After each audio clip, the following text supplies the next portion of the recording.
தற்போது நம்முடைய மூத்த பத்திரிகையாளர் திரு பிரியன் இணைகிறார். வணக்கம் திரு பிரியன்.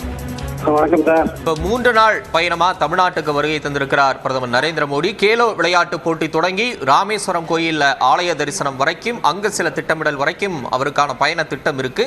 இந்த பயண திட்டம் எந்த அளவுக்கு முக்கியத்துவம் வாய்ந்தது? இந்த நிகழ்வுகளை எல்லாம் வச்சு என்ன விதமான செய்திகளை நாம புரிஞ்சுக்கலாம்?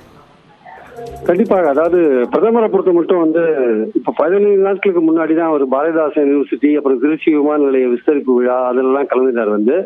இப்போ இவ்வளவு நெருக்கத்துல மறுபடியும் தமிழ்நாட்டுக்கு வரார். இதுல கேலோ இந்தியா விஷயம் ஒரு விஷயமா இருந்தா கூட, அவர் இந்த ராமர் கோவில் அந்த கும்பாபிஷேகத்தை முன்னிட்டு ஒரு 11 நாள் விரதம் இருக்கார். நாட்டில் இருக்கிற முக்கியமான கோவில்களுக்கெல்லாம் விசிட் பண்ணிட்டு இருக்காரு. அங்க நாசிக்ல போனாரு, அப்புறம் லேபாக்ஷின்னு ஒரு கோவிலுக்கு போனாரு. இப்போ குருவாயூர் போனாரு. குருவாயூர்ல இருந்து நாளைக்கு ஸ்ரீரங்கம் போறார். ஸ்ரீரங்கத்துல ராமேஸ்வரம் போறார்.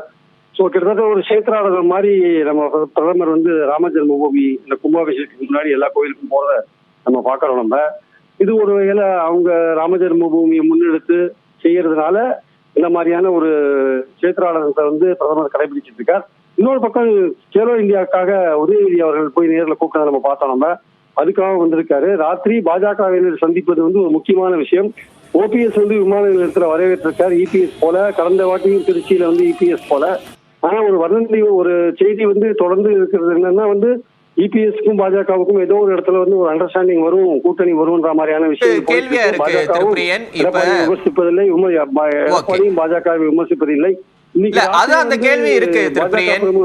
விமான நிலையத்துல போய் மீட் பண்ணுவது ஒரு முக்கியமான விஷயமா நான் பாக்குறேன். இந்த ஒரு நிமிஷம் என்னோட கேள்வி வாங்கிக்கங்க. கூட்டணி அமைய வேண்டும், பாஜக எவ்வளவு இடத்துல போட்டி போட வேண்டும், கூட்டணி எப்படி கட்டமைக்கிறது, அதுல அதிமுகவை எல்லோரையும் இணைத்துக் கொண்டு கட்டமைப்பதா இல்ல எடப்பாடியை விட்டு விட்டு கட்டமைப்பதா, இந்த போன்ற விஷயங்கள்லாம் இன்னைக்கு டிஸ்கஸ் பண்ணக்கூடிய வாய்ப்புகள் இருக்கு. பட் இன்னொரு பக்கம் அவர் அந்த ராமர் கோவில் இருக்கிறதுனால ரொம்ப சீரியஸான ஒரு பாலிடிக்ஸ் பேச மாட்டாரு, இந்த விஷயங்களை அமித்ஷா அல்லது நட்டாட்டை விட்டுருவாரு அப்படின்ற ஒரு பேச்சும் பாஜக. நன்றி திரு பிரியன்.